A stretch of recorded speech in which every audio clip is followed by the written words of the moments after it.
தண்ணிக்குள்ளேயே வாழ்ந்துக்கிட்டு இருந்த ஒரு தவளைக்கு ஒரு நாள் ஒரு மரத்தோட உச்சியில் என்ன ஆசை வந்து இந்த தவளை மரத்து மேலே ஏற ஆரம்பிச்சிச்சு. கூட இருந்த சக தவளைகள் எல்லாம் சேர்ந்து அது ஏறாத உன்னால் முடியாதுன்னு சொல்லி ஆரவாரம் பண்ண ஆரம்பிச்சிச்சு. தன்னோட முடிவில் எந்த மாற்றமும் செய்யக்கூடாதுன்னு நினச்ச அந்த தவளை எதையும் மைண்ட் பண்ணாமல் மேலே ஏறி போய்கிட்டே இருந்துச்சு. கீழே இருந்த எல்லா தவளைகளும் கைகளை உயர்த்தி வேண்டாம் வேண்டான்னு சொல்ல சொல்ல கேட்காம அந்த தவளை ஒரு வழியாக மரத்தோட உச்சிக்கு போய் சேர்ந்துருச்சு. இதில் ஒரு உண்மை என்னன்னா, உண்மையிலே அந்த தவளைக்கு காது கேட்காது. அந்த தவளை இவங்க எல்லாம் கைகளை உயர்த்தி ஆரவாரம் பண்ணதை ஒரு என்கரேஜ்மெண்ட்டாக நினச்சி, தன்னை என்கரேஜ் பண்ணுறாங்கன்னு நினச்சி தன்னோட லட்சியத்தை போய் அடைஞ்சிச்சு. இப்போ இந்த கதைக்கும் நம்ம ஹெல்த் சேனலுக்கு என்ன சம்மந்தம்? இதே தான்.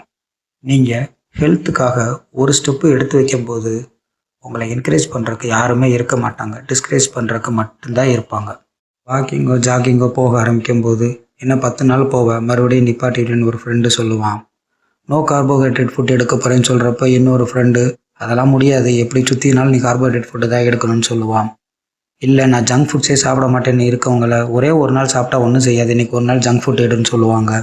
இந்த மாதிரி நிறைய வரும். ஹெல்த்துக்குன்னு ஒரு முடிவு எடுத்துட்டா அந்த முடிவில் ஸ்டிக் ஆன் பண்ணி இருந்துட்டோம்னா அதுக்கப்புறம் அதை நம்ம லைஃப் லாங் ஒரு பழக்கமாக வச்சுக்கலாம். அந்த தவளை என்ன பண்ணுச்சோ அதே மாதிரி யார் என்ன சொன்னாலும் கேட்காம நம்மளோட டார்கெட் ஹெல்தி லிவிங், அதை நோக்கி போனோம்னா எல்லா நாளும் ஹாப்பியாக இருக்கலாம்.